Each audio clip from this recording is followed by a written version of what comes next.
I gotta train myself to do fewer undos as well. That's a challenge with digital note taking, is how easy it is to do that undo in a attempt for perfectionism that's just not worth it. So I've got a MacBook in front of me that is propped up a little bit. There's this stand that's called a Nulexi. What I like about this stand is it gives some like airflow for the battery. You might be able to hear a little bit of it humming in the background, but it gives some airflow to the laptop itself. But it also raises the webcam up to kind of the perfect height for the webcam portion of this live stream. So I like that for those two reasons. Then in front of me directly, let's go back to black, I've got an iPad. It's iPad Pro.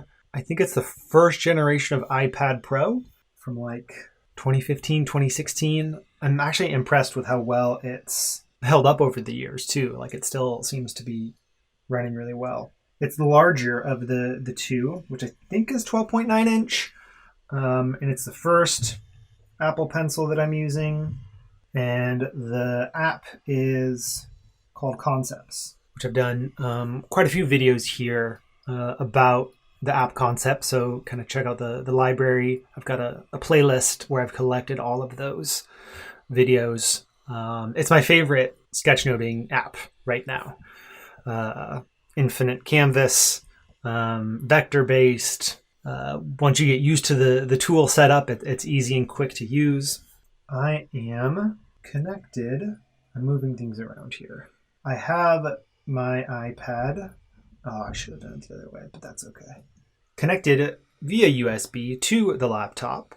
And there's a live streaming software that's free and seems to be working really well. It's called OBS. One thing to note, my MacBook is from, I think, 2015. So I actually had to, because of I think I can't update the laptop software because the hardware is too old. So I had to go find an older version of OBS to work on my MacBook. So depending on how old or new your MacBook is, you might need to get an earlier version of OBS.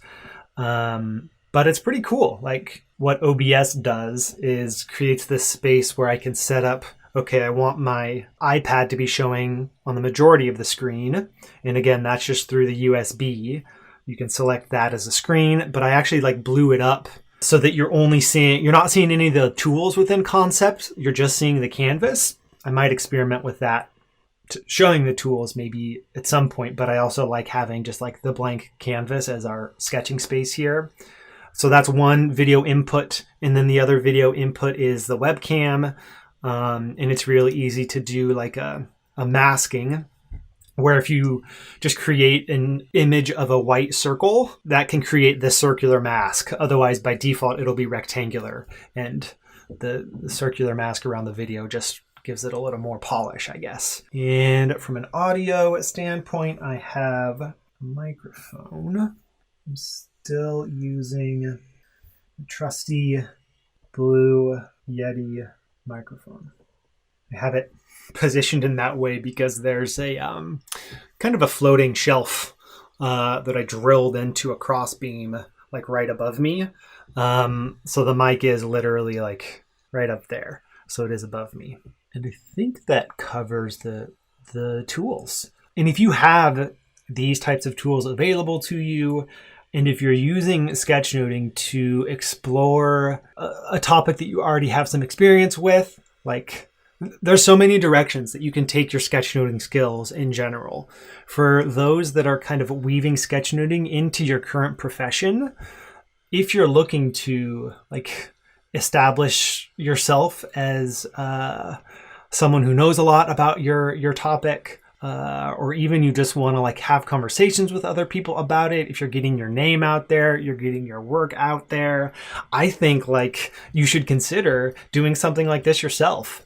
kind of makes me think of someone inside of Verbal to Visual, Michael. I'm not sure if Michael's still tuning in here. He said hello in the text chat earlier, but he's using sketchnoting for some weekly office hours. And I don't think he's not live streaming them quite in this way. I don't think, at least, but he's doing some sketch notes during those office hours and then posting those sketch notes after the fact. So I feel like this is kind of a potentially cool setup for someone who wants to do something like a weekly office hours around your topic, or like a couple of live sessions each week.